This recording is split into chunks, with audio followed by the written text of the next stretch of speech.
Yeah. Hi, everyone. Welcome to today's webinar session. It's a technical topic, neural networks in action. If you've been looking around and reading news flow, it's been over a couple of years now that, the best performing asset management companies are those that are using machine learning and artificial intelligence. There's Renaissance technology, Renaissance, and there are other hedge funds as well who've been doing very, very well. It's not just about returns. Machine learning and AI is affecting our day-to-day lives, and it is also affecting the ways in which we manage risk. Today's webinar is very specific. It's on neural networks in action in relation to predicting stock prices. This is just a small demo. And we've been very, very fortunate to get a very skilled and very hands-on person to talk on this highly technical subject. The speaker for today is Kriti Mahajan. He's a researcher with the Reserve Bank of India, Reserve Bank of India Center for Advanced Financial Research and Learning. Kriti, as I mentioned, she's extremely hands-on deep learning networks. People who are interested in learning more, they go and visit her LinkedIn profile to see the kind of courses she takes. See, deep learning and neural networks, they sound to be highly technical terms, but many of you have actually passed 3 very rigorous exams, which are the CFA exams. Nothing is beyond you. All you have to do is keep on looking, keep on finding, being hungry, and studying. Kriti Mahajan, she studied at the very prestigious Paris Institute of Political Studies. It's ranked 3rd globally. Let's welcome her to today's session. Just a few housekeeping instructions, okay? The first one, you've seen a lot of mails. Maybe you would have probably missed out on the last mail, which contained Kriti's work on today's presentation, the things that she is going to talk about. It has got a lot of maths in it, so I have had it sent to all of you. Go through it. You can Google around and find out what these terms mean. And there's other instructions as well. She's given you the full program of loading a neural network from your PC and letting it run. The second housekeeping instruction is about, looking at the survey and filling the survey. Do fill in the survey and do send us suggestions for speakers, because Abhishek Lunkar and I, we want to keep this series going. We want to get the best of the best speakers in front of you. The third instruction is, if you are unable to hear anything or look at anything, just put it on the chat, not on the panelist window. And even your questions, just put them on the chat. We'll try to answer as many questions as possible, but I cannot guarantee that we'll be able to answer all of them. Looking at all the webinars, we see that people lose interest after the first 1 hour or 1 hour 15 minutes. So we'll try to limit our sessions to 1 hour, 1 hour 15 minutes. Kriti is going to talk for about 45 minutes, and then we'll do the Q&A. Thank you very much. And I'm handing this over to Kriti. Kriti, over to you. Thank you. Right, great. Thank you, Srinivas, for your introduction. I'd like to thank the CFA Society and everyone who's logged in to watch this webinar. Hope everyone's safe and sound. So just setting the agenda for today, I'd like to briefly talk about what I'm going to cover in this presentation and what this presentation is not about. So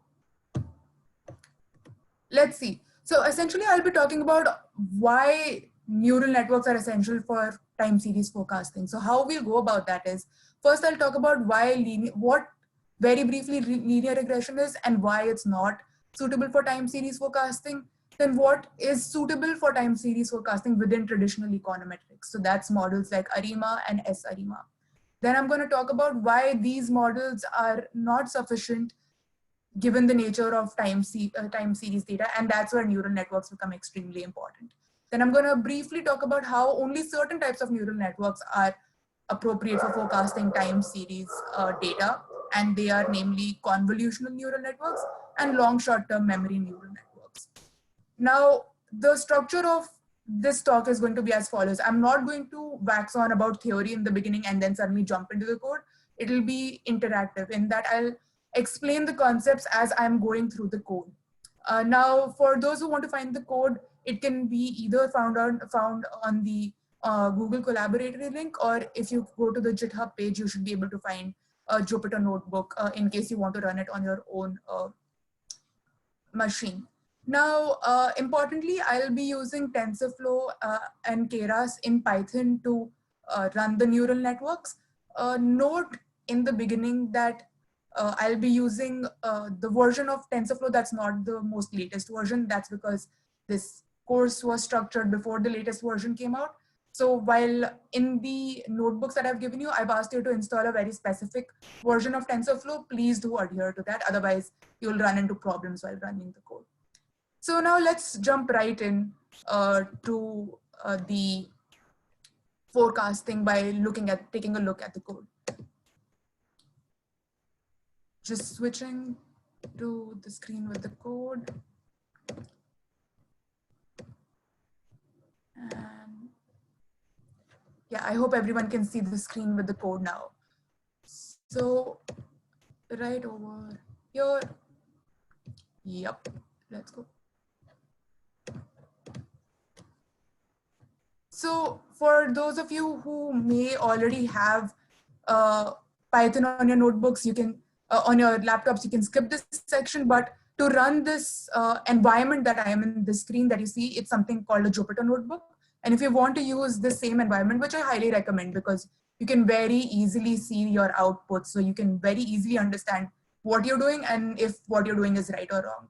So to install that, you can go to this link on anaconda.com. And while installing Anaconda, be sure to select this option that I've marked out in red, because later on you'll have to install a lot of Python libraries, and this will make your life a lot simpler. Otherwise, you'll have to do a lot of back-end work, and then that's always messy. So be sure to click on this while you install Anaconda. For those who are following along, if you haven't installed Anaconda already, unfortunately, you won't be able to execute the code right now. So then I suggest you go to the Google Collaboratory link, because there you don't have to do any setup at all. You just open the Google link and then start executing the code by pressing the play button on the side of each code. Now, after installing Anaconda, you need to install, like I said, very specific versions of TensorFlow and very specific versions of Keras. Now, presuming this has already been done or will be done later in the future, the first task while carrying out any data science project in Python is to first import the libraries you require. So here we'll be requiring the TensorFlow library, Keras library, a library which sets random numbers. So that's the random as NR library. Then a library which can deal with linear algebra, a library which can deal with structured data. And when I say structured data, I mean data that's in the form of Excel sheets and CSV sheets, which is what we commonly deal with while forecasting financial data. On a related note, the data that I'm going to use today is from CEIC. I've shared it with you. So if anyone wants to run an updated version of the model and has access to CEIC, you should be able to do it easily. Now, yeah, so this is where I import the required libraries. And after that, first things first, change this directory to where you have saved your code, saved your data. For instance, I've saved it in a folder called CFA data within a folder called intro to MLTS. So please do change this. And then after that, you simply simply read in the data using pandas.pd.read CSV. For future use, if you ever have a Excel file instead of a CSV file, all you have to do is change it to read Excel. Now, we want to reformat. There was an unnecessary column in the data. We want to drop that. It was called unnamed 0. Then this step is very important. How Pandas deals with dates, it's not automatic. You have to very specifically say that I am declaring this variable as a date time variable. So Pandas PD2DateTime does that. Always reformat the date. And then for time series data, it is very important that you sort your variables by the date. That is, sort your observations by the date. So that's what's being done here. Now, before I run into the specifics of any machine learning model that I use, it is important that certain steps for data cleaning and pre-processing be done. Now, these steps are common to any model that you're going to use. It does not matter whether you use a linear regression model or a neural network. These steps are unavoidable. So let's focus on them first. So given again that we're dealing with daily time series data, the first order of business is that we know that a stock market does not trade on weekends. Okay, so I think I forgot to mention this. What we're doing in this notebook is we're using different models of time series analysis to forecast the Nifty 500 returns. Now, we all know that the stock market does not normally trade on weekends. So the first order of business is dropping any data that may be there on weekends. Now, ideally, there should be no data that has been recorded for a stock market or any of the related variables that we have on weekends, but sometimes there are discrepancies in the data and we end up with missing with data on weekends.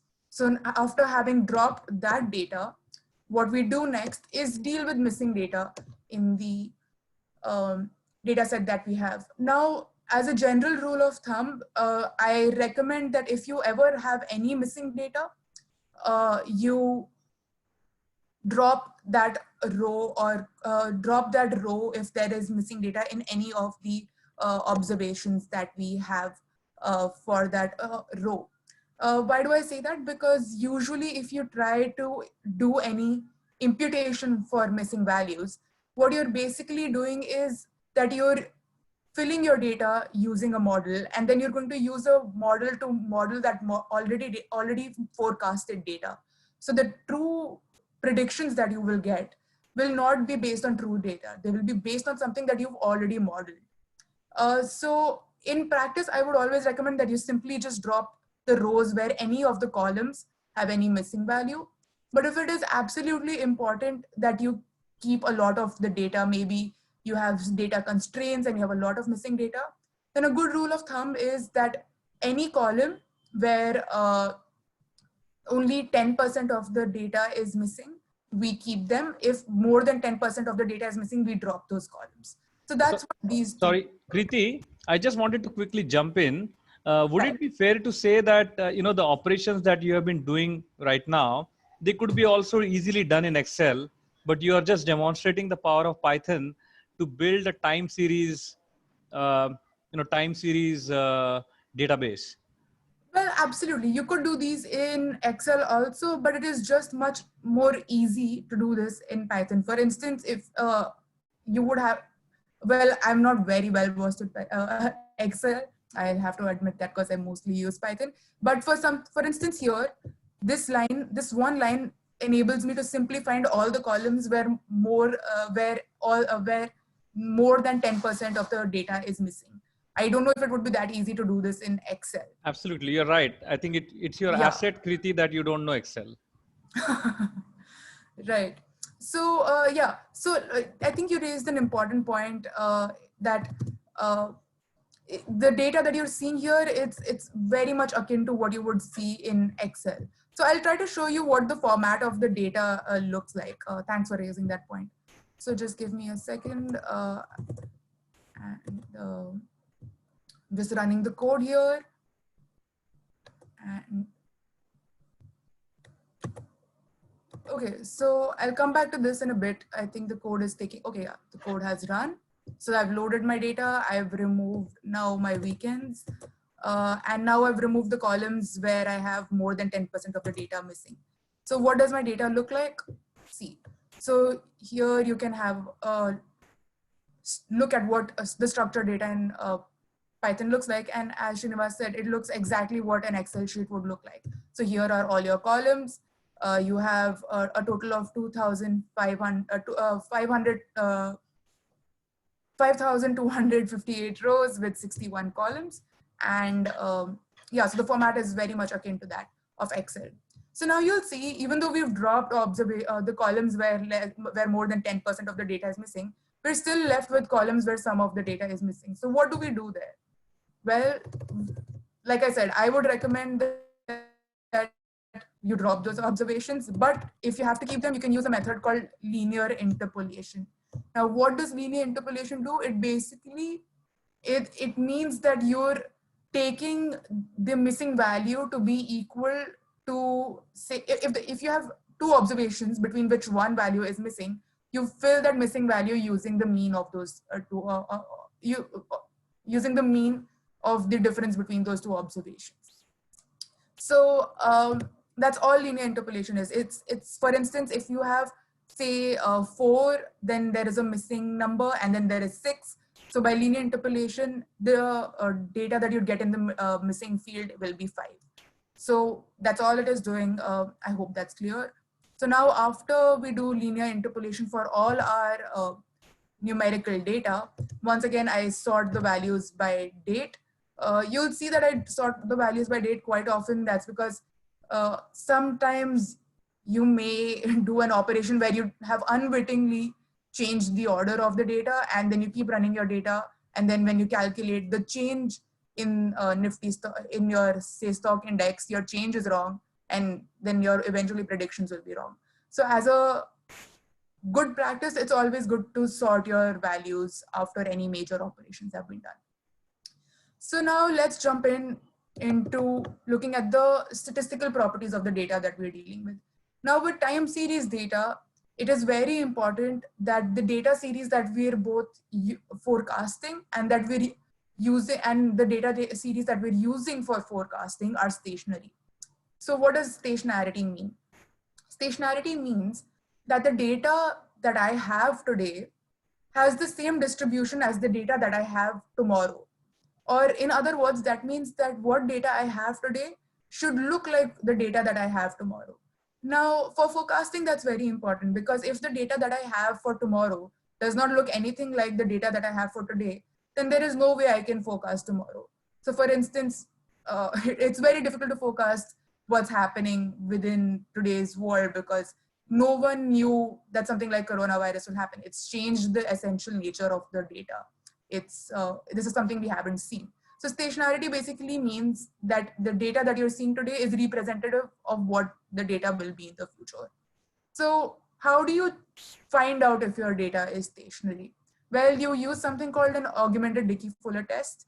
And it's a statistical test where you will have a p-value associated with the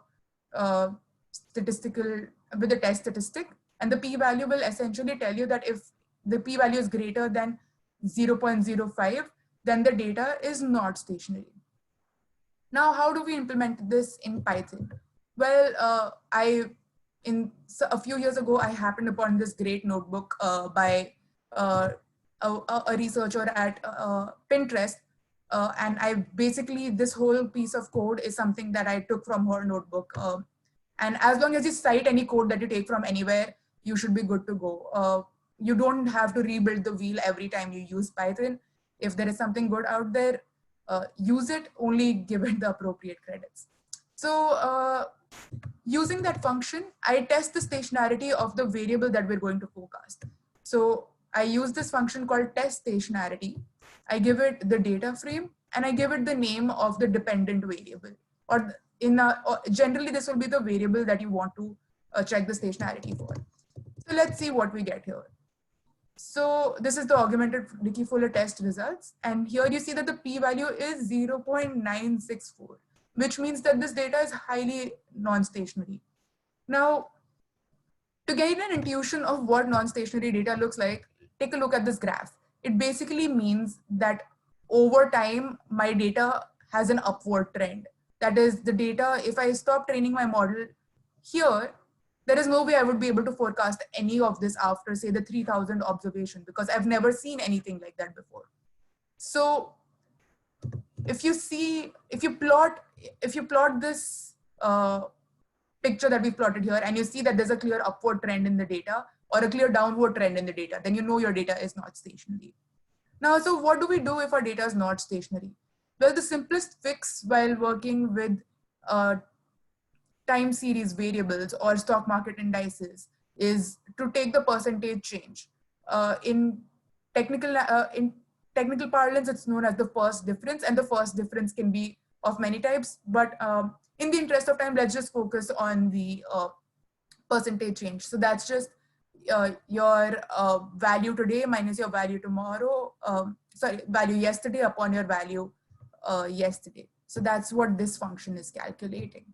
And this function takes as its input the column from the data frame that we just created for which we want to calculate the percentage change and the number of lags. Now, what's the number of lag? Maybe I want to calculate the percentage change over since the last 2 days. So then my formula will become today minus day before yesterday divided by day before yesterday. And that's useful when you're dealing with data of, say you want to not only find daily returns, but you want to find something like a monthly return. So you'll set number of lags to 30. So using this loop, I calculate the percentage returns for all the variables in my data set. Now, I've been lucky in this data set that I have variables which are all level variables. What that means is that none of them are already in percentage form. So something like an interest rate is already in percentage form, and there you don't use this function. There you simply do interest rate today minus interest rate yesterday. But I don't have that as a case here, so just simply run this function. Now let's take a look again, having calculated the returns, to see if our stock market, if our dependent variable is stationary. And here we immediately see the difference in the graph itself. We see that the graph is now essentially flat. And when you see a flat graph, that is pretty strong evidence of stationarity. Now let's look at the p-value. The p-value is much, much, much less than 0.05. So we can safely say that now our stock market index is stationary, and we'll forecast using this stationary version of all the variables. Now, just as a caveat, one should note that using first differences is not a sure-shot solution to the problem of stationarity. For instance, a lot of times the data that I deal with, even after taking the first difference, I don't end up with stationary data. And there's not much you can do about that within the data itself. Then you have to configure your models to deal with the fact, but just keep that in mind. If you ever take a first difference and you don't get stationarity, you've not done anything wrong. It's a completely plausible case. Now, let's think about one of the key properties of time series data. Time series data has a sequential nature. What does that mean? That means that the value that I see today is heavily dependent on the value that I saw yesterday, which is again heavily dependent on the value you saw day before yesterday. So how would we model that if we wanted to model it within, say, a linear regression model? I would simply include the lags of that variable in the regression model as the independent functions. Now, what's the minimum number of lags you should include in your model? That is strictly determined by the horizon that you want to forecast at. For instance, since I want to forecast the 1 day ahead Nifty stock market returns, I will use the first lag as my minimum lag. But if I wanted to forecast the 2 day ahead Nifty returns, the minimum lag that I would include would be Nifty index lagged by 2. Now, the maximum number of lags to include for the dependent variable can be decided using 2 key statistical tools called autocorrelation function and partial autocorrelation function. So let's just break down in simple words what the autocorrelation function means. It means what is the correlation between the value today and the value yesterday. That's basically at different lags, you can tell that. So what's the correlation between the value today and yesterday, value today and day before yesterday, and so on and so forth. What the partial autocorrelation function is after I have accounted for the correlation that has been explained by the autocorrelation function, what is the residual correlation in my data. So just to see, I know it's a high level concept and I encourage you to read up more on this.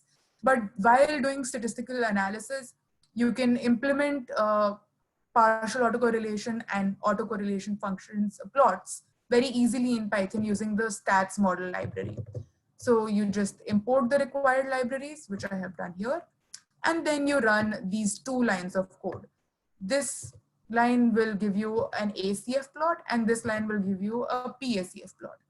Now, the key thing while interpreting these functions is that if you see this thin blue margin area, thin blue band here, that's something known as the area of significance. Now, if these lines with the blue dots on them are above the area of significance, that is, the blue dot is outside the area of significance, then you say that that is a significant lag of the data. That means here, if I look at the partial autocorrelation and autocorrelation function, I'm saying that my values today are highly, highly correlated with my values yesterday.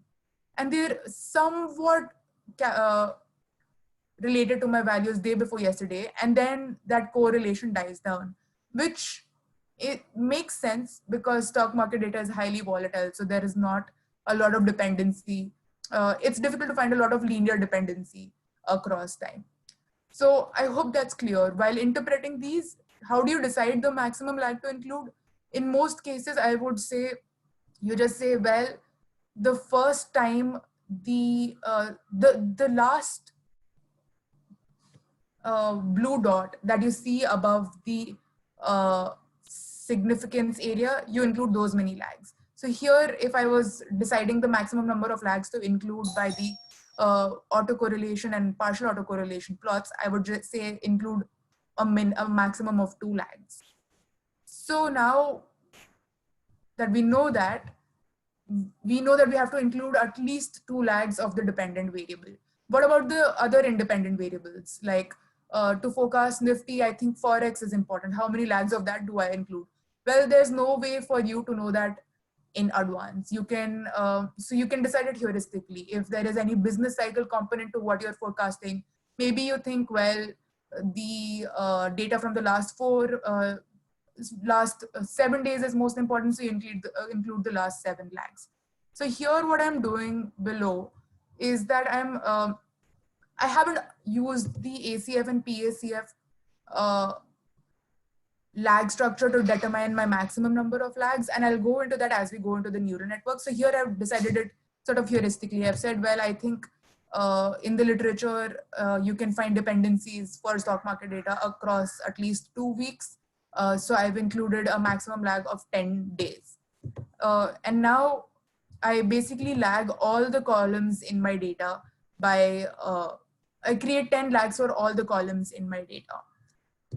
Now, just another fine point, lagging your variables is always very important because you want to predict the future. If you don't lag your variables, you're predicting today using the data from today, which is just not a realistic case scenario. Unless you do some sort of nowcasting, which is very rare, you have to use the data from a previous time period to forecast the data for the next time period. So always lag your variables. Yeah. So now, again, I have sorted my data by the date. I remove any values any columns that may still have NaN values. This is a sort of redundant step, but it's good for a sanity check. If after you do this step, the number of columns does not change, that means wherever you drop the number of columns before, as I spoke before, that step worked absolutely correctly. If you end up dropping a column after you use this step, that means something's gone wrong. Now, like I said, while forecasting, it's important that I only keep the lagged variables. I don't want to forecast today using today. So here I'm specifying which columns I want to use for my final time series forecasting. So what I'm saying here is that I want to include only the lagged columns and I don't want to include any lagged date columns. Here I'm specifying what my dependent variable is. That's the Nifty 500 returns. I create the list of all the variables I want to keep for my machine learning model. And then here, by putting this variable list inside, referencing it inside these square brackets after a data frame, I'm basically saying that only keep these variables in this data frame. So now the next important step is that I split the data into 3 parts: the training period, the validation period, and the testing period. Now, why do you ask this is important? Doesn't it just reduce the amount of data that you'll be using to fit your model? Well, no. So while using machine learning models, one has to remember that these models are geared towards minimizing the prediction error when you are fitting the model. And that means when you are uh, finding what model that you want to use to forecast the data, you will fit it on the training set. And if you only fit it on the training set and you only evaluate how good your predictions were using the predictions from the training sample and the actual values from the training sample, you will get phenomenal results, because that's what a machine learning model is geared to do. It will overfit on the data. And what does overfitting mean? That it means that it will be only and only catered to the data set that you're fitting the model on. And that's no good, because if you have an overfitted model, you can't forecast into the future. So how do you protect against overfitting? So what you do is that you train your model on one set of data, and then you evaluate its accuracy on another set of data. And that set of data is known as the out of sample data. But here's the thing, you could train a model such that uh, you train it on the training data and then you test it on the testing data, but you rig the results. That is, you choose a model which gives you the lowest error in your testing data. Now, that would be very easy to do because you have both the training and testing data. You know exactly which model performs best in the testing data. So you're overfitting to one particular time period. How do you protect against that? You split your testing data into two, out of sample data into two periods, the validation data and the testing data. Now the validation data is what you use to decide the best model. And then once you have decided the best model, when you want to report your true results, you report it using the test data. You use the test data as real world data. That is, imagine if you're forecasting Nifty 500 today, I don't know what data is going to come in tomorrow. The data that's going to come in tomorrow, you use that as a testing set. So it's important to split it into three parts to avoid overfitting and not getting a model which can forecast well across all time periods. So that's what I'm doing here. I first split the data into a test set and a training set. A good rule of thumb is that you keep that of the total data that you have, you keep 10% of the observations in the testing set. So here that would mean about 500 observations are in my testing set. Now, within the testing set, I decide that 70% of my observations will form the validation set, and then the remaining 30% will form the out of sample data. Now, another important thing is that you have to normalize your data. Normalizing the data basically means that you're rescaling the data so that it has a mean value of 0 and a standard deviation of 1. Why is that important? Because machine learning models are very sensitive to the scale of the data. Also, once you do normalization, all your different independent variables are comparable. Then you can compare Forex with Nifty bank returns and so on and so forth. Now, one additional step is required here. That is, we have to rescale the normalized data. Now, the normalized data could have any value. It could have values such as 2.5, 1.2, 0.5, so on and so forth. But if we give such values to the neural networks that we're looking at, we'll get very poor predictions. So because they're very sensitive to the exact scaling of the data. And what scale do they require the data to be in? They require all the data to be in the range of -1 and 1. So what we do here is that we rescale the normalized data. That's all we're doing here. And for doing both the normalization and the rescaling from -1 to 1, this sklearn library from Python is very useful. Now, here I'm simply splitting my data into all my independent variables and my dependent variable for the training, validation, and out of sample period. That's all this piece of code is doing. Now, to measure the predictive accuracy of my forecasts, I'm going to use the mean squared error. Without going into the technicalities of the mean squared error, what we want to look at is if the mean squared error is reducing. Because a low mean squared error means that my model is accurate. A high mean squared error means that my model is not the best performing model it could be. So now let's dive into the techniques required for forecasting, suitable for forecasting time series data. So why is OLS not suitable at all? Well, OLS cannot deal with sequentially ordered data. That means it does not care that the data today is related to the data yesterday.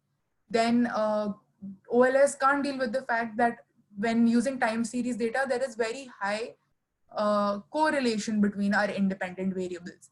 That is, say Nifty Bank and Nifty 500 are going to be very highly correlated simply because of how the Nifty index works. But OLS can't cater to that. So the results you'll get from OLS will not be suitable because of that correlation in your independent variables.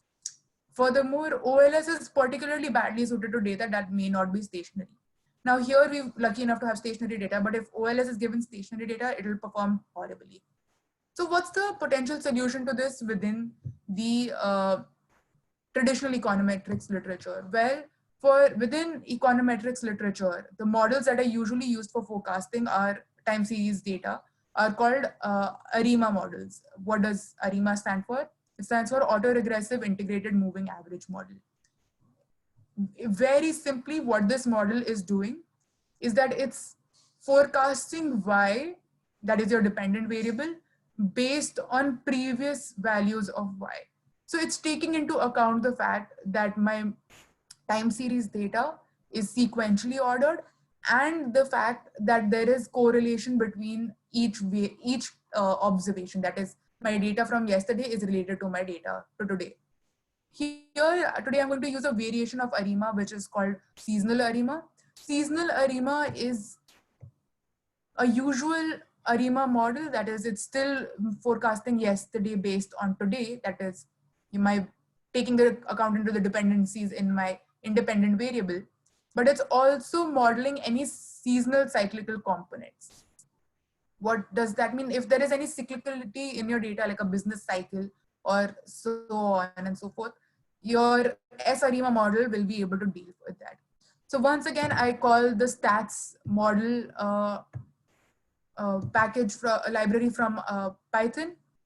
The variables that I need to specify to fit an ARIMA model are PDQ, which are small PDQ. So the first one is determined by the, so small p is determined with the partial autocorrelation function. So here we'll have 1. D is the difference order. What does that mean? Is my data stationary or not? Here my data is stationary, so I have set it to 0. If my data is not stationary, I set it.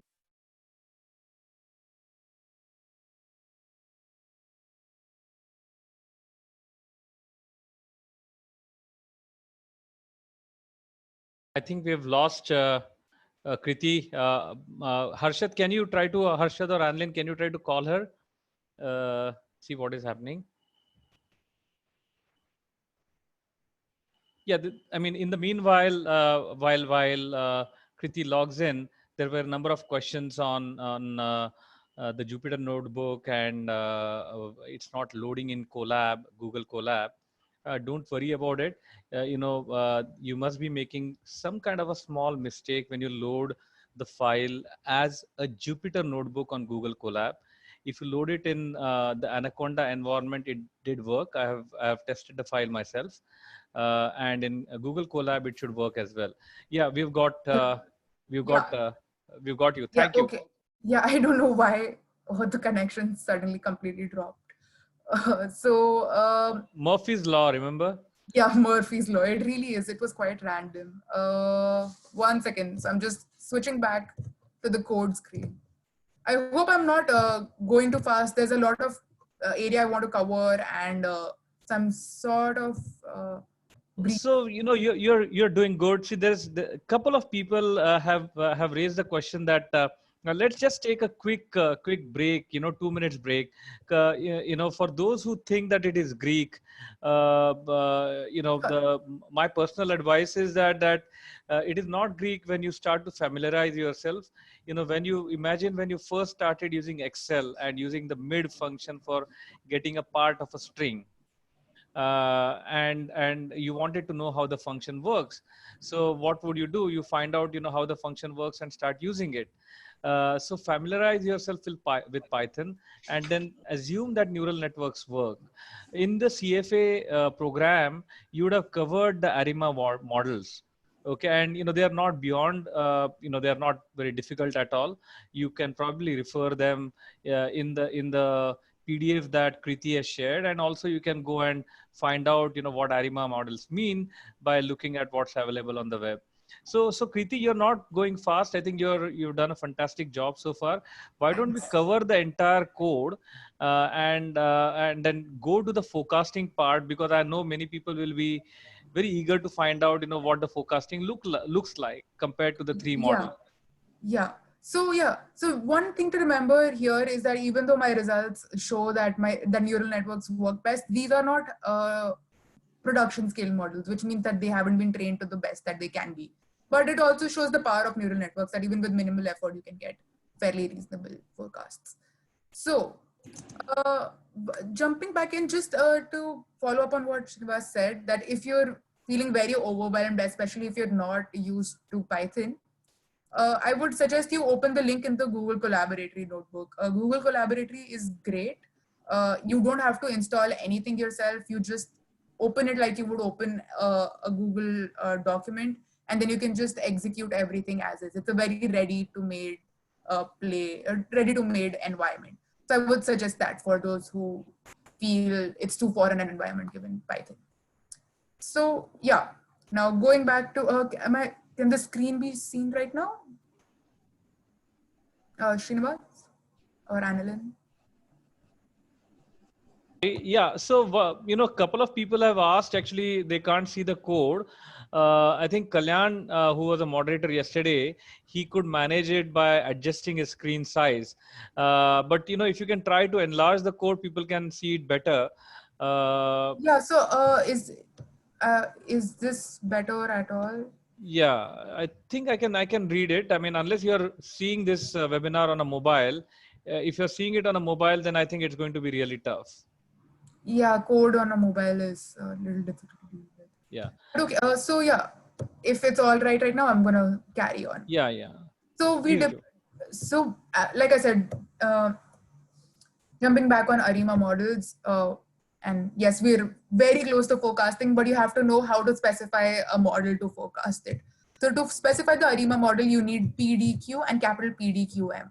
So to understand to set small p, it's quite easy. You just look at the PACF plot. Here we saw the maximum, that really long line that we saw at the beginning, that was at the first tag, so we make it 1. Our data is stationary, so we set d equal to 0. If your data was not stationary, you would set d equal to 1. And then again, Q can be determined simply by looking at the ACF plot. And again, if you remember, we saw that very large line here at the first tag of ACF, where it was highly significant. So again, Q is equal to 1. Now setting the capital P, D, Q, and M is bit of an art and trial and error. I usually start by mirroring the exactly same values as for small PDQ, but you can play around with these values, change them to anything between 1 to 10 or even more, and see how your forecast improves. M is something that you can determine based on what you think are the cyclical properties of your data. So if you think there is a cycle at every 3 days, you would set M to 3. I think here my cycle is usually like, I don't have much of a cyclical component. So I've set M to 1. Now you specify your order, you specify your seasonal order. And then while specifying the ARIMA model, you simply only give your dependent variable. Because remember, an ARIMA model is only modeling the dependent variable based on its own statistical properties. Then you specify the order and the seasonal order. And then trend is you can set trend to C, which is it's saying there is a constant trend. But you can look into the documentation for X ARIMA max for other options for C. Now, you'll see this as a recurring theme in all the models we fit below. To train a model, we call model.fit. Now, this trains the model. That is, it looks in the data and figures out what's the optimal weights for specifying this function. So think of linear regression, how you have betas associated with each independent variable. This is essentially what it is doing, only that the independent variables here are just statistical properties of the dependent variable. Then using the the fit method, we can predict our observations. Again, note that we're not using any independent variable or dependent variable by forecasting while using with SARIMA. Why is that? Because SARIMA forecasts are only and only based on the statistical properties of your Y variable. Your X variables don't really matter. You can specify them using an XORG model. It may improve the quality of your model, but essentially that's not the highlight of an SARIMA model. You're based on the data that I had in the training set, I'm simply forecasting ahead into the future. I'm not looking at any external values. So now we just forecast. So now we plot our SARIMA forecast and look at what the mean squared error is. So here I can see that within the validation set, my SARIMA forecast has a mean squared error of about 0.0028, and within the testing set has a mean squared error of 0.003. Now, in isolation, these numbers usually don't mean anything. You either have an industry benchmark model to compare these against, or you use SARIMA as a benchmark model. So here I'm using SARIMA as a benchmark model. I'll say that my neural networks perform fairly well if I get a lower mean squared error in my testing and validation periods. So now let's just talk about very briefly about how SARIMA contrasted with OLS. Srinivasa, can I just know how much time has passed? I'll decide whether to focus on this section or not accordingly. So where are we in the time count?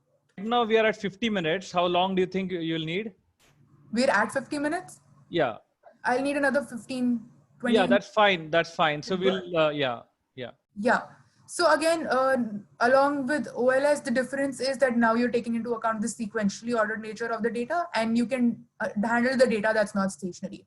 But much like OLS, note that this is still a linear method, and it does not utilize the sequential nature of the independent variables. Furthermore, ARIMA models, like I said, basically they're forecasting tomorrow based on today's forecast. So every forecast in the future is a forecast of a forecast, which means that you'll have some sort of error propagation. That is, the quality of your forecasts will decline as you forecast much further into the future.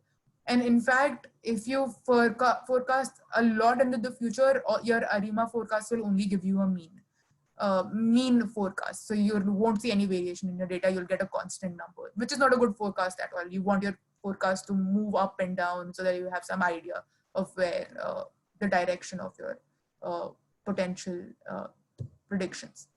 Now, what's the solution to this problem? That if we want to model non-linearities in our data, and we want our data to be able to, our models to be able to completely comprehend the sequential nature of time series data, what can we use?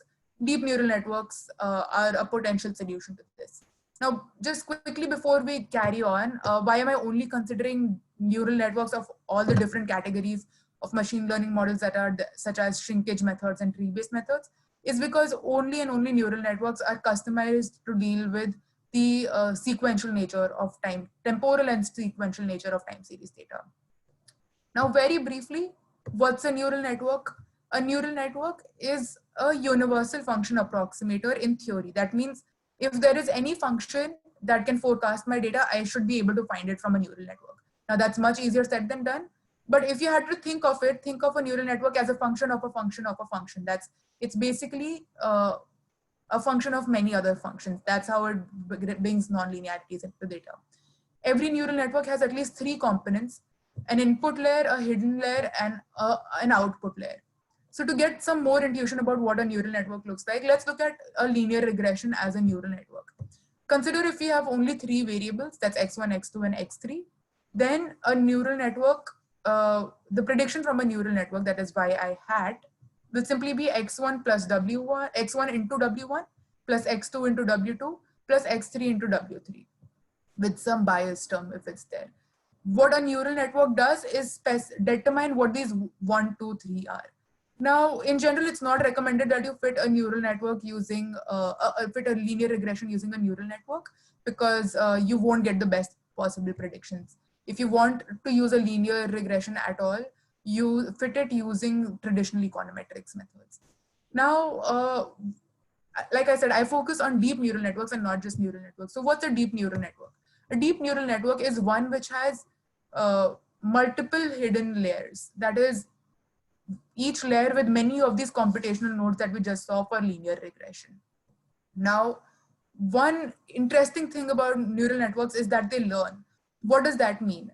That it means that to figure out what these weights are, so each blue line shows signifies a weight that's being assigned from each input variable to the nodes. Each weight is learned through a process of a trial and error. That process of trial and error is known as backpropagation. So what happens is that first I'll take a random set of initial weights, any random set. Then I'll go from the input layer to the hidden layer 1 to hidden layer 2, hidden layer 3. And finally, I'll have a forecast in the output layer. Now I'll compare that forecast to my actual Y value. I'll get an error. And now from that error, I'll figure out what and how do I need to change my weights. And I'll go back to exactly the first step again. I'll change these weights in the first layer. Then I'll again go from hidden layer 1, change these weights, then go from hidden layer 2 to hidden layer 3 and change these weights. And then again change these weights as they go to the output layer. So you continue this process of changing the weights and learning from the error for epochs. So the number of times you do this trial and error process is called an epoch. Now, you can see a deep neural network. It looks like pretty powerful technology. Why is it a neural network as it is? So these neural networks, just one more point, where all the data is flowing in one direction, are called fully connected feed-forward neural networks. So I'll refer to them as FFNs. So why are these neural networks not suitable for time series forecasting? Well, one fact is that they see all the data cross-sectionally. Now, what does treating the data cross-sectionally mean? Think about what happens in a linear regression.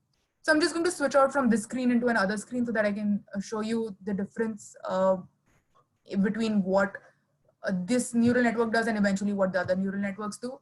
So in a linear regression, you have your data where, just a second, yeah. So in a linear regression, so say I want to predict the Y value. So Y value is the value I want to predict, and X1, X2, X3, like I said, are my independent variables. Ignore filter 1 and 2 for now. If I want to forecast my values on the 26th of, I think 10 is October? Yeah, October 2016. I just need one row of data from my, my independent variables. That means that to forecast today, I only and only care about the data yesterday. I don't care how this data yesterday related to the data yesterday or day before or so on and so forth. So just to gain slightly more intuition about what that means is, let's just look at this screen and look at this animation that is happening. So if you see, you have data today and then you have one forecast the day ahead. But then you're just looking at the data on the 27th to forecast the data on the 28th, the 28th to forecast the 29th, and you have no dependency between the data on the 26th, 27th, and 28th. And that's highly suboptimal because that's not how you learn from sequential nature of data itself. So what's the fix to this problem? Well, it's to use two types of neural networks, both which are different models, a one-dimensional convolutional neural network and a long short-term network. Now, what makes these two types of networks different? It's simply the fact that they preserve the temporal nature of the data, and then they use complex computational nodes which can infer information from the time series nature of the data. So what does it mean to preserve the temporal structure of the data? Now, like I said, let's just quickly recall, because linear regression is a anchor point that all of us can remember, that I just need one row of data to forecast using a neural network. In a convolutional neural network and in a long short-term memory network, my data will look something like this. I will use the data from the 26th, the 27th, and 28th to forecast my data the next day. So for ease of parlance, I'm going to say this is, we looking at a data set of 3 to forecast the observation tomorrow. This 3 is an arbitrary number Usually it's something like I think that there is some dependency between my data from a month ago. So that's 30 observations and today. But for sake of simplicity and explanation, I say that my observation today is dependent on the data from the last 3 days. So that means my observation tomorrow is a function of my data today, yesterday, and day before. So while forecasting from a convolutional neural network and long short-term neural network, you won't get a forecast for the first 3 days. But the forecast that you get for the fourth day will be dependent on these 3 rows. Now, what does a convolutional neural network do? Let's just, yeah, 1 second. So what does a convolutional neural network do very briefly? So yeah, not to dwell too much time on it. Like I said, these neural networks preserve the temporal structure of the data. How do we do that in Python? We use this function called split sequences, which I've got from machinelearningmastery.com. And we specify our training data, so we specify what data set we want to split, and we specify the number of observations we think are relevant for forecasting my tomorrow. So here I found that the last 30 days are relevant for forecasting the Nifty 500 tomorrow. So that's 30 observations. And then the number of steps out, that is how many forecasts do you want? Here I just want my one forecast. That's my forecast tomorrow. So what number of steps out is 1. So you run this and you will see immediately that your data has changed. The shape of your data has changed. So initially when we were just looking at rows of data as a CSV file, I had in my training data 4,700, about 4,700 rows and 601 columns. Now that I've reshaped it by using this split sequences data, I have fewer samples, but each of these samples in their X variables has 30 rows. And I have 600 columns because this function, in addition to splitting my data into this structure that preserves the temporal order, has also split it into X and Y. So here, each Y variable that I forecast will be associated with 30 rows of data. And that's very important. So now let's just quickly go into what a convolutional neural network is. It basically, in our case, if I'm saying that the last 3 days of data is related to my forecast tomorrow, it's going to preserve that data structure that we saw right here. And then it's going to put filters over these observations. Now, you could think of filters as simply things that find correlations in my observations across time. And each filter creates a new feature. In machine learning literature, a feature is just a fancy word for a new independent variable. So that's how you can think of a new feature. So basically, it's taking the independent variables you've given to the convolutional neural network. And then from those independent variables, it's creating new information. So think about it how you would forecast, if you weren't using a technological method to forecast Nifty tomorrow, and you thought it was related to the last 3 days, you look at the 3 rows of data and you'd say, see, Nifty Bank moves in one direction, Nifty Bank and Forex move in one direction, or the interest rate has not changed at all. And based on that, you'll make a judgment call based on a new input that you've created in your mind, condensed input of those 3 rows of data. And you'd make a judgment call about what you want to forecast for Nifty 500 tomorrow. That judgment call that you make in your data, in your mind, that condensed information is essentially what the feature map is. It's condensing all the 30 rows of data here into some smaller more intelligent representation. Now, I'll have as many feature maps as I have filters. And as I use more and more filters, I will have more and more complex patterns that I'll be able to discover from the data. So now, just to give a slightly more intuitive sense of what it means to have a convolutional neural network treat my data in a way that maintains its temporal structures and uses filters, let's just look at this graph. Just a second. So, just a moment. Yeah. So you're putting a filter. So you're considering data in chunks of 3. So that's day before yesterday, yesterday, and today. And first you're looking for information in the data between yesterday, day before and yesterday, then yesterday and today. And each time you reach today, you create a new representation of the data. And using this new representation of the data, you forecast the observation tomorrow. So that's basically all you're doing. That at the end of each window of data, you have some new internal representation of the data, and using that internal representation, you forecast your values tomorrow. If it helps, all you're doing after you've created this new representation of the data is you use this data and you run a linear regression model on it to understand its relationship with Y. Now, to run a neural network in convolutional neural network in Python, I'm going to be using Keras library. So these are all the things you need to import before you will be able to run the code in the following section. Now, this part where I have said for replicability is very, very important. So as I said earlier, a neural network is the weights are initialized using random numbers.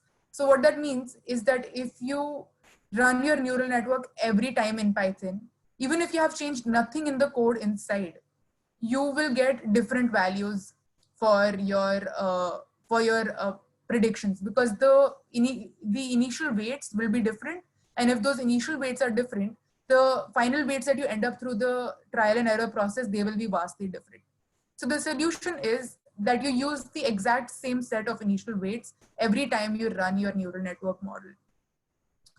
So how do you do that? You basically just run this chunk of code. Here, when you're saying set random seed, it's setting that random variable according to random weights to one very specific set of random weights every time. So now, when we're training a neural network, we have one key issue that, like I said, that you train the model on the, you fit the model on the training data, and using the training data, the model fit on the training data, you evaluate its performance on the validation period. But while the error in your training data will always increase as you train the model more and more, the error in your validation set will not. It will sort of have a bounce. The error will bounce around. So it will sometimes increase before it decreases very majorly. So using early stopping, we can define how many times are we okay with the validation loss increasing before we stop training the model itself. So here I've said I'm fine with the validation error increasing 10 times before my model stops training. What that means is that if my validation loss mean squared error increases 10 times, but on the increases 9 times, but on the 10th time it reduces, my model will keep training. And eventually this helps really improve the quality of your forecast. Now, epochs is the number of times you want to do trial and error. I've set epochs to be very high. I've set it to be 1 lakh epochs, but I'll actually never reach these 1 lakh epochs because this early stopping criteria will always stop my training before the maximum number of epochs is reached. Now, while fitting a neural network, we use something called stochastic gradient descent. And stochastic gradient descent requires that you specify how many rows or how many samples be used in one go in the model. And the number of samples that are used in one go is the batch size, which is here given by BS. And it also requires that you specify the learning rate. That's the degree to which in the trial and error process, the weights are updated in each batch of stochastic gradient descent. So now, finally, using the Keras sequential model, I initialize the Keras sequential model. And then what I had said here, this part that uses this kernel, this blue thing to go over the 2 sets of data and then gives us this feature map. That part is achieved by this line of code. Here I'm saying that I want 5 filters on my data. I want my kernel size to be 2. So again, observation day before and yesterday will be looked at in one go. Then I'm saying that when I move the kernel, how many rows do I want to move it by? I move it by 2 rows. And here I'm essentially saying that run a linear model by transforming my inputs in the feature maps in my data. Then lastly, because a convolutional neural network preserves the temporal nature of the data, you have to specify the shape of one sample. So here, the shape of one sample will be 30 rows and 600 columns. Now, after that, you can add something called, after the convolution layer, you can add something called a max pooling layer. A max pooling layer essentially removes the noise from the feature maps that you created from the convolutional neural networks.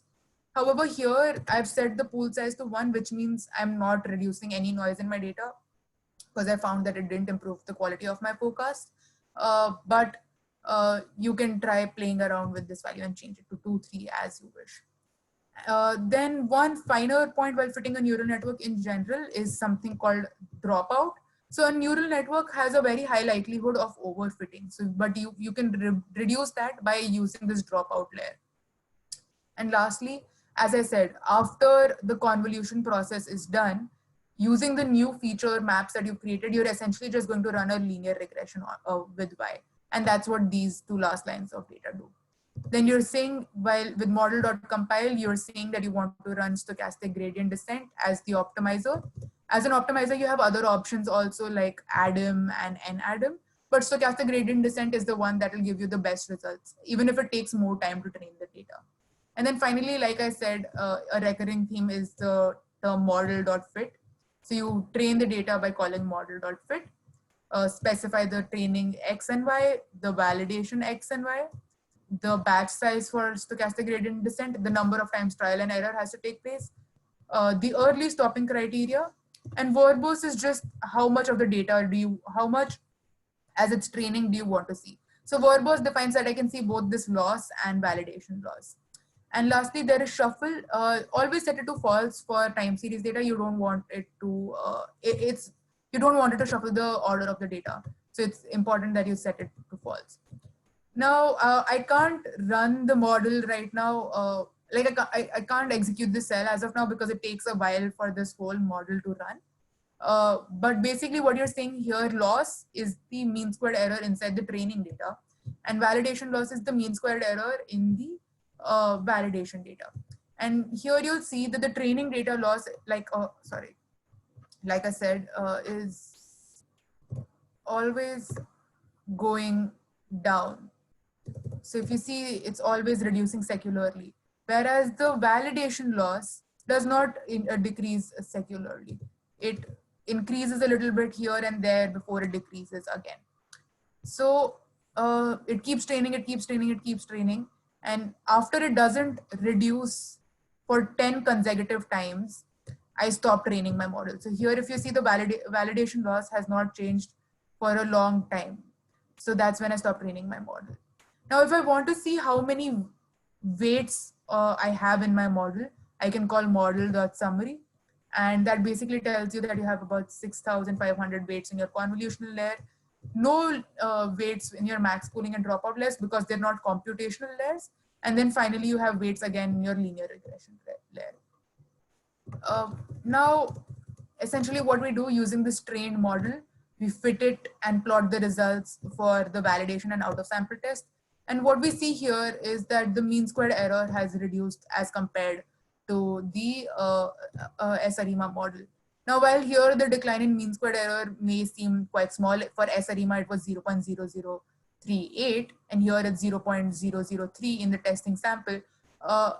In terms of the kind of improvements in accuracy that we achieve, every small percentage of point change also counts.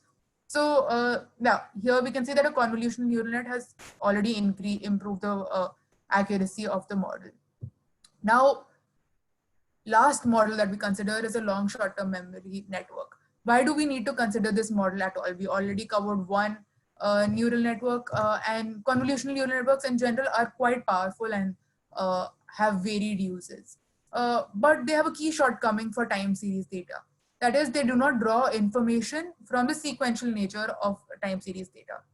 Now, what does that mean? So think about, if you think of a sequence of numbers, say 1, 2, 3.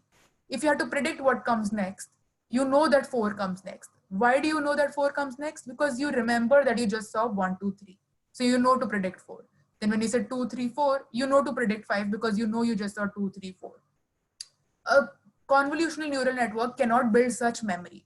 It cannot remember the data that it has seen in the past in the windows that we were showing it. So a long short-term memory network fixes that. It remembers what it has seen in a sequence. They belong to a larger class of neural networks called recurrent neural networks. All of these networks have memory, but long short-term memory networks can remember information over longer sequences, whereas normal recurrent neural networks may not be able to. So how do long short-term memory networks build memory? In fact, how do they build their short and long-term memory? They do this by revealing the data to the computational nodes in a sequential fashion. So what again does that mean? I'm going to refer to this short graph that I have. So recall again, just to contrast it with the convolutional neural network. Every time this window slid over the data, this data was seen in some sense all at once. That is, you weren't capturing it as I remember today, then I remember the day before, then I remember the day yesterday, then I remember today. You were just seeing all the data in one go. A convolution, a LSTM network, in contrast, will build the memory by revealing the data sequentially as follows. So first it will see the data day before, then it will see the data yesterday. And when it sees the data between having seen 2 data points, it builds a short-term and long-term memory. And so every time a new member of the sequence is revealed, it remembers what it saw about the previous member in its working memory. And it also builds a memory about what it's seen in general, and that's the long-term memory. So every time you create this long-term and short-term memory, the short-term memory is what you finally use to forecast your Y values. Now, to make that more clear, in this sequence that I was explaining using the sequence of 3, where my data tomorrow is a function of my data day before, yesterday, and today, that means that I will, over this long sequence, build a long-term memory. And within that long-term memory, I'm going to search for what is the most relevant data, given the data that I have seen today. And that most relevant data will be the last element of the hidden memory or working memory that you create. So here, if you see at the end of each window, I have plotted like a dot over here. That dot is the hidden memory at the end of each sequence of data that the neural network sees. And using this dot on, say, using this working memory on the 11th of on the 1st of November 2016, I forecast the value on 2nd November 2016. So that's essentially what a long short-term memory network does. So how does it build this memory though? How does it build this? How does it update the short-term and long-term memory? It basically uses neural networks inside a neural network. So each node in a long short-term memory network is a neural network, is a bunch of neural networks itself. And in fact, it's 4 neural networks inside each node. One neural network is and each of these neural networks is called a gate. So the first neural network that is encountered is called the forget gate. That is, when it sees new data, it determines what it should forget from its long-term memory and what it should remember. Then when the next gate is called the candidate gate, that it says that from this new data that I have got, what is potentially information data. Now, the next gate is called the input gate or save vector. Now that I have some potentially useful information, I want to evaluate if it is relevant in the current context. And if it is, then I add it to my long-term memory. And then lastly, I determine that based on this data that I have got and the long-term memory that I have updated, what is most relevant to my short-term memory or my working memory, and that is what the output gate or focus vector determines. The output of the output gate is in fact the hidden, the updated working memory, and that's what we're interested in.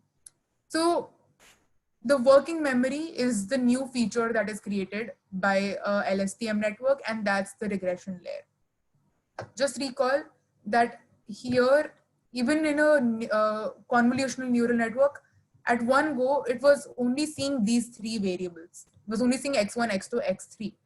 With a long short-term memory network, it's creating a new variable, two new variables that it will see after the first member of the sequence. So it will see x1, x2, x3, but it will also see the hidden memory and the long-term memory. So it has in all then 5 inputs. And that's important to remember. Now, to implement it in Keras is again exceptionally simple. As before, I have set the code so that I have replicability. Then, as before, I again call the early stopping criteria, specify the epochs, the learning rate, the stochastic gradient descent as the optimizer, the batch size, the number of steps to consider in for forecasting 1Y. So again, 30 rows of data will be used for forecasting 1Y observation. So that means I won't have any observations for the first 30 days in my training set. Then I split the data to maintain the temporal structure. And then lastly, I build the long short-term memory network. Very easy, just one line of code. You use model.add LSTM. The first input is the number of LSTM nodes.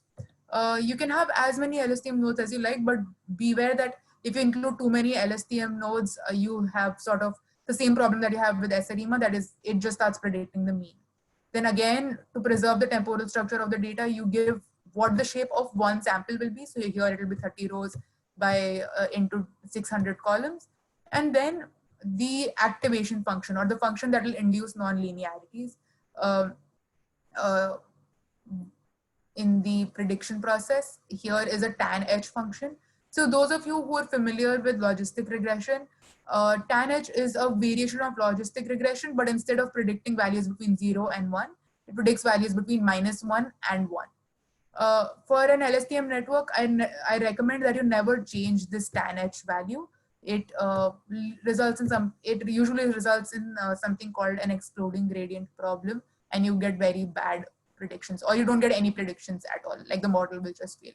So keep this at tanh always. Then again, to avoid overfitting, I have a dropout. A dropout layer, and then again, like I said, at the end of each model is just a regression layer. So I add dense. Dense is a regression layer, in case that wasn't clear. Then again, I just call the model fit function.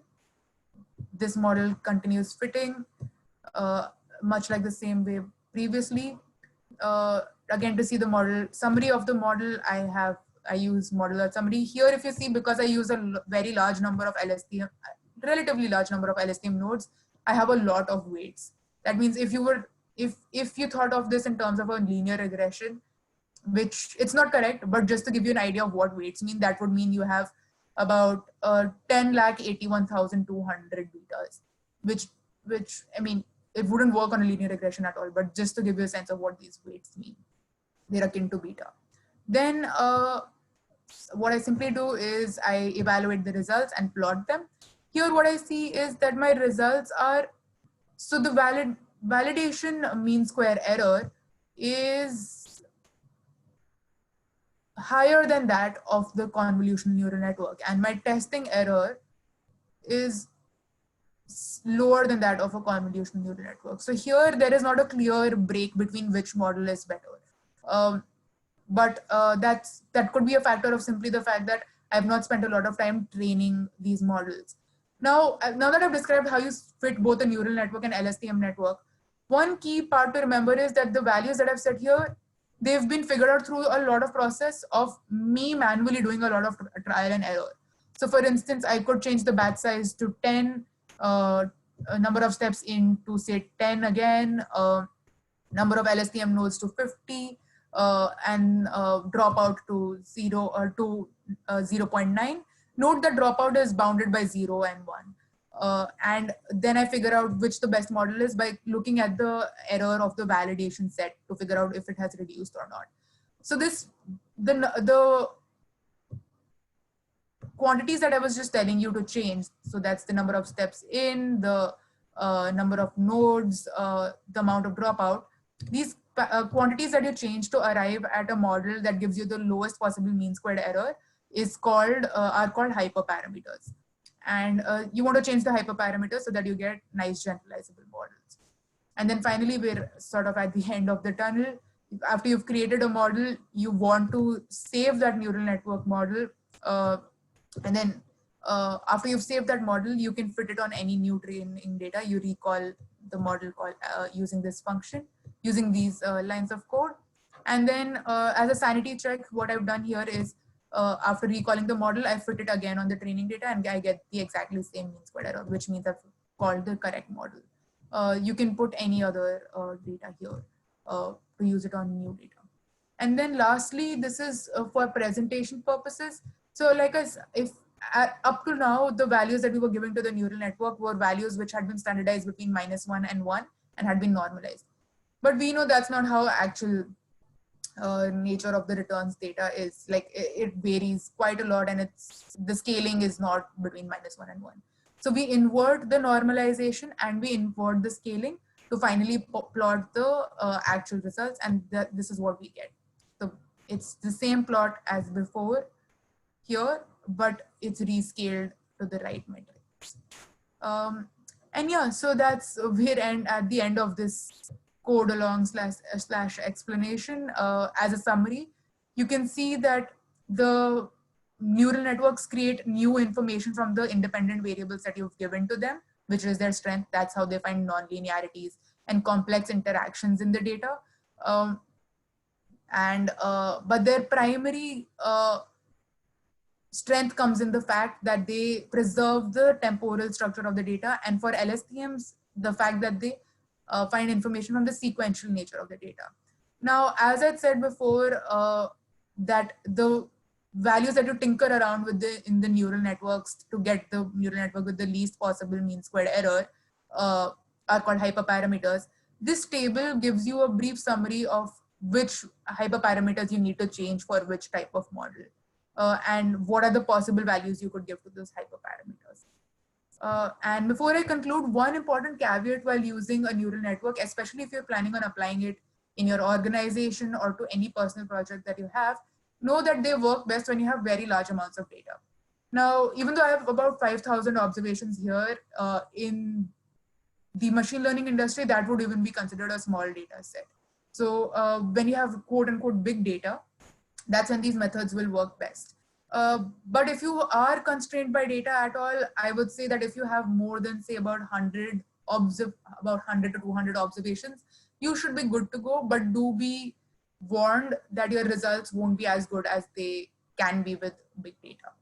So yeah, and if you have any additional resources to refer to, you can refer to these references and links that I've listed at the end of my notebook.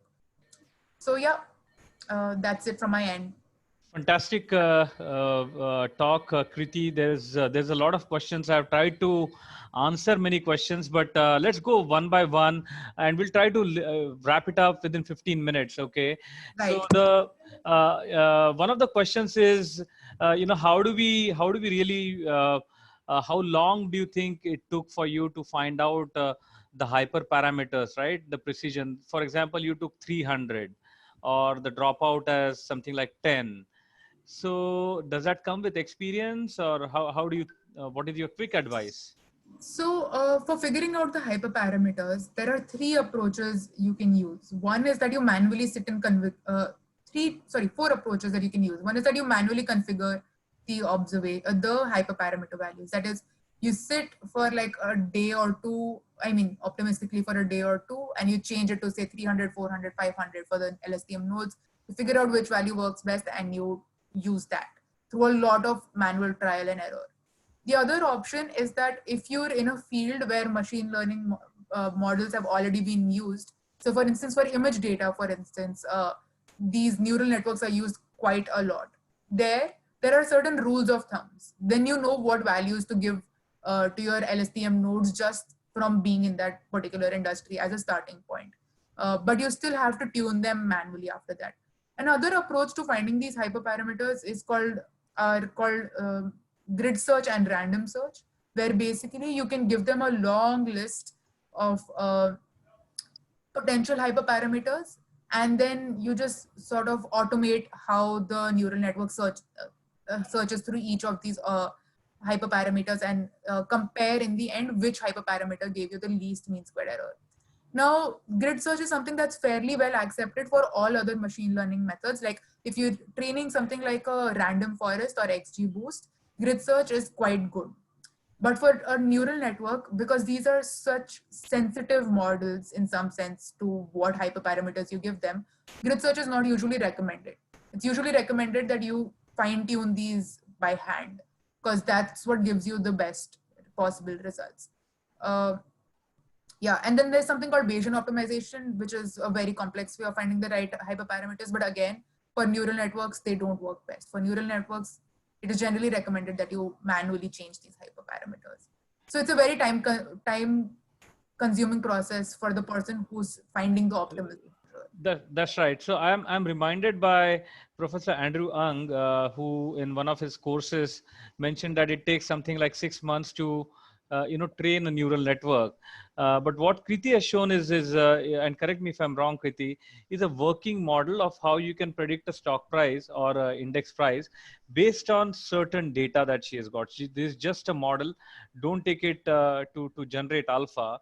Yeah, it's not a production ready model at all. This is just so this is a model for these methods. So this is a model for demonstrating black magic, quote unquote black magic to you. Now one of the questioners is asking what is the accuracy of the model. We just told you that it is just a demonstration, but how do you, the questioner is how do you get a streaming API into this? Kriti, very quick answer. Sorry, I didn't hear. What API? Can you get streaming data from the National Stock Exchange? Oh yeah, absolutely. Like we'd spoken before, there is an API for NSE so that you can get data into the Python environment itself, and that updates as new data comes in. The issue with the NSE API is that NSE changed their website. It went from being www.nsc.com to nsc1.com, and that has broken the current API. And the person who maintains the NSE API has not fixed that issue yet. So if you have some access to something like CEIC or Bloomberg or Reuters, those platforms have their own APIs for Python, and you can use them to stream data into Python automatically. And you can use Quandl as well, right? Quandl. Yeah, you can use Quandl as well, absolutely. Yeah. Sorry, very quick answers from now on. There's in your graph, the actual line in the actual index return on a particular day and a predicted line. Is the return predicted by the neural network model? Yes or no? So the orange line is the predicted line, and that's what's predicted by the neural network. Perfect. Yeah. Since interoperability of neural networks is very low, which makes it very difficult to deploy in high-risk scenarios such as finance, are there any comparable alternatives to neural networks? This is the repeated question by many people. Sorry, I didn't. What is there any alternative to neural networks? Well, so one alternative is like an SIRIMA model, but so in the financial realm, actually, neural networks are used quite often. Like that's where one of the within say time series data within the financial industry, the use of neural networks is quite extensive, because if you have intraday trading data of any sort, that automatically sort of means that you're in the domain of big data, and once you're there, that's where neural networks really show their predictive accuracy.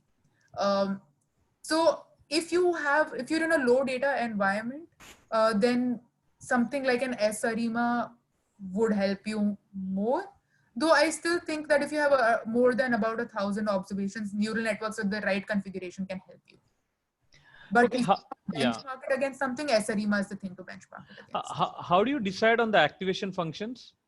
Which On the one? activation functions, so that's then again, I use the activation function as a hyperparameter itself. So you can switch between tanh and linear to figure out which works best for you. So now what I found, like I said, for an LSTM model, in the LSTM layer, the best activation function is tanh. But within the dense layer that follows, or for a convolutional layer, there you have to experiment and figure out which works best for you. Yeah. So should we use the other two unit root tests, PP and KPSS, along with ADF to confirm stationarity, or ADF is fine? I mean, you could, but they will give you similar results. That is, the tests are, if you want to just be more sure of the results of that your data is in fact stationary or not, of course you could use all three metrics, but I don't think there are any scenarios in which the metrics will diverge majorly, because they're essentially testing for the same thing. So if you use an ADF test, that in itself should be enough, but sure, you can use the other additional two tests So also. your current model, Saloni is asking, how can you improve the accuracy of these models? Because I understand it's for demo, and it's not very accurate right now. Can you give 2-3 steps on improving the accuracy of these of the So model that one, you just presented? that off the top of my head is that right now I'm using something called a fixed window approach for validation and testing. So that means, like you'll see in the code, if you refer to it, should I share my screen, or is it enough if I Yeah, just? that's fine, because we're running short of time. Yeah. So So basically that means that I'm saying that I'll only train my data on data till say 2015 December. Then my validation period is 2015 December to 2016 December. And then my training data, testing data is 2016 to 2017. The problem with that is that's not how you forecast with time series if you would want to, right? Like you will want to train your model more and more as more data comes in. So one thing would be to change how I train and test my model. I'll use a rolling window approach or an expanding window approach. That is, I train my neural network every time I see new data. So with every new day I get, I train the model weights again to predict tomorrow. That is one thing that greatly improves the accuracy of a model. Something that's not to do with neural networks, it's just the training and validation specifications. Then for the model itself, I would recommend that you really have to work at hyperparameter tuning. So I would simply say that spend a day or two playing around with the values of the neural network of the notebook that I have given you. Change the number of nodes in the LSTM, change the amount of dropout, change the patient's parameter, change the batch size, and you'll get improved results eventually. yeah. Okay, So error in the neural network. right. Gurvinder is asking, can we do forecasting of time series data using transformer models such as BERT or some variant of it? If yes, is there significant gain using transformer? So BERT, if I'm not mistaken, is mostly used with text data. I think that's what my knowledge of BERT has been. So sure, if you have some sort of like trading data from the floor where you're analyzing how people make calls on the trading floor, or you're analyzing some financial documents to figure out for instance, yeah. So for instance, a lot of people are now analyzing the statements put out by monetary policy makers, like the MPC report, to see what they'll forecast to understand what the nature of interest rates will be in the future. You can use text data also to forecast financial variables, but it's best to include some time series data also. Like use the text data as an additional independent variable. Don't use it as independent variable. So Kriti, if you wanted to add more variables, right now we are using stock price, the past stock price, to predict the future stock price in reality, right? Or we're using lags of that. If you wanted to superimpose some fundamental variables along with these, is that possible? Yeah, so I think that's my bad. I didn't make it clear enough. So currently, the independent variables that I'm looking at, they're a large suite of variables that I'm looking at. I'm not only looking at lags of the Nifty index itself. I'm looking at Nifty, Forex, treasury bill rates, and so it's a multivariate approach. So you can use a multivariate approach, and I have used a multivariate approach. And in fact, using a multivariate approach gives you much better results than using a univariate approach. There's a theoretical result, or at least a very well well-founded empirical result which says that if you fit a neural network only on lags of itself, you won't be able to beat an ARIMA model. Right. So multivariate approach. Right. Kriti, I mean, I had attended your talk on the academic seminar that you gave. Can you share with the audience, the predictive ability of a neural net? You've been using a model for inflation forecasting. Can you share your experience? So that was an interesting experience because I did not have what is traditionally big data. In fact, I was working with the macroeconomic data set, which had only about 140 observations. So the challenge was figuring out how to use a neural network on small data. But I found out that after a lot of hyperparameter tuning, that you can fit complex models to small data sets also, as long as so the dropout layer that I was talking about, you use quite a lot of dropout. And if you don't use a lot of LSTM nodes, for instance, here I use 300. In my inflation forecasting approaches, I'm at the most used 10 or 5 LSTM nodes. So what was interesting was even with limited data, I was able to beat an SREMA model or even a more structural approach to forecasting inflation. So we were able to forecast the decline in inflation post demonetization, the decline in inflation post GST, and in general, the model tracked how inflation moved quite closely, both in terms of direction and magnitude. So yeah, that was an interesting experience. It really opened my eyes to what a neural network can do if specified correctly. Fantastic. I think we've spent just less than an hour and 45 minutes. Thank you so much, Kriti. Thank you so much, listeners. I'm so glad that so many people have stayed online to look at this very important session. For many of you have asked, when will this session be available? CFA Society India is releasing all these webinars with a lag of 10 days. So look out for each of these webinars on YouTube. It will be fully available. And we'll probably do an intensive workshop also on Python plus machine learning. It requires, and many of you have asked, how much understanding of Python you need. More than Python, you need actually, you need to refresh your level 3, level 2 readings of the CFA curriculum. You also have to go and look at modeling, and then Python skills are required, yes. But probably, if you have got experience on a scale of 10, about 6 or 7 should be fine. Yeah, so if anyone's looking for a good book to start off with to at least understand what's happening, I would recommend Elements of Statistical Learning by Trevor Hasty. Can you repeat that again? Elements of Statistical Learning by Trevor Hasty and Tibbs Shirani. Perfect. Any good books for Python you would recommend? So for Python, I've found that, again, trial and error is the best way to learn Python. Exactly, yeah. Help. Like you just one day decide that I'm going to start coding, like do small snippets, like small exercises, just cleaning a database, multiplication or dropping and all. So yeah, I find that starting off with just simple trial and error works best. If you really wanted to use a book, anything in the O'Reilly series will be very helpful. So O'Reilly has a bunch of texts in, I think it's all of introduction to and then XYZ. So I think they have an introduction to Python. That's a good book to start with. Fantastic. Thank you very much, Kriti. Thank you very much, participants. See you again tomorrow. We have got a very important webinar coming up. Dr. Duviri Subbarao, ex-governor of the RBI, will be presenting tomorrow. Thank you. Right. Thank you. Anlin, that's all for today.